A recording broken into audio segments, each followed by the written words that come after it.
So this piece is on coughs and colds in children. What can I expect and when should I seek help? So young children are often sick. This is because their immune systems are very immature.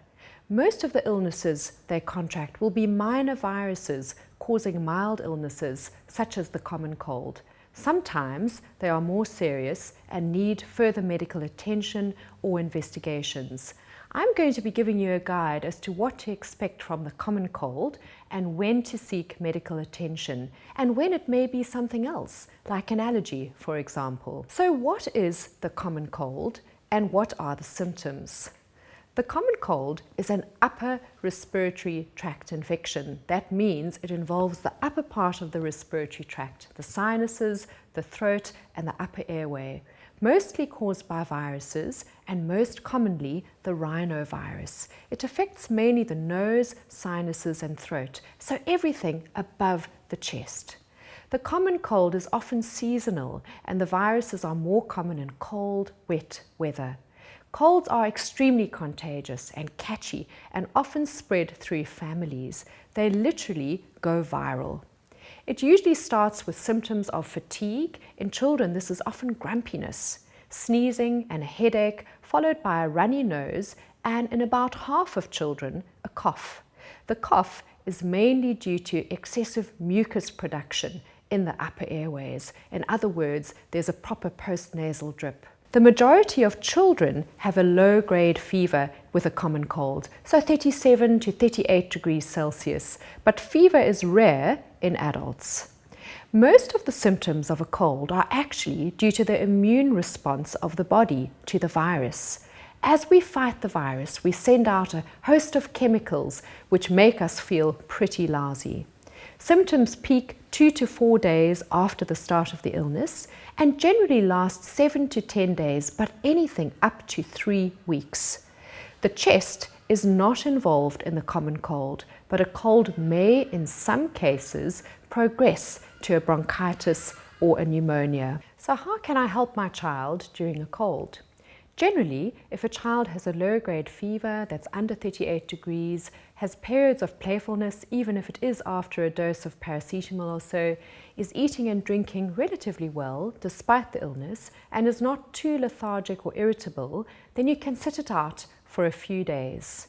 Keep the child comfortable with saline nose drops, very short courses of decongestant nose drops, paracetamol, a little bit of ibuprofen, and frequent small feeds with lots of hugs and cuddles. In adults, we can do the same with paracetamol, ibuprofen, very short courses of nasal decongestants. Alternative remedies such as vitamin C and zinc are often used. However, there is not much proof or evidence to back these up. Antihistamines and oral decongestants are not effective for the common cold. They are not recommended and they can cause side effects.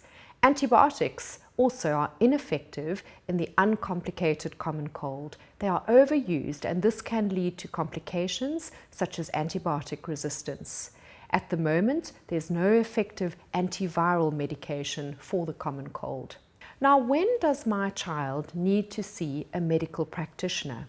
So not every snuffle needs a doctor's opinion. However, please see your doctor under the following circumstances. Firstly, if the child is feeding poorly for a few days in a row, if the child has a fever of over 38 degrees in young kids, over 38.5 in the over 6-month-old child, if they are breathing fast, this is more than 1 breath a second or 60 breaths in a minute, you need to see your doctor, especially if the fever has already been controlled.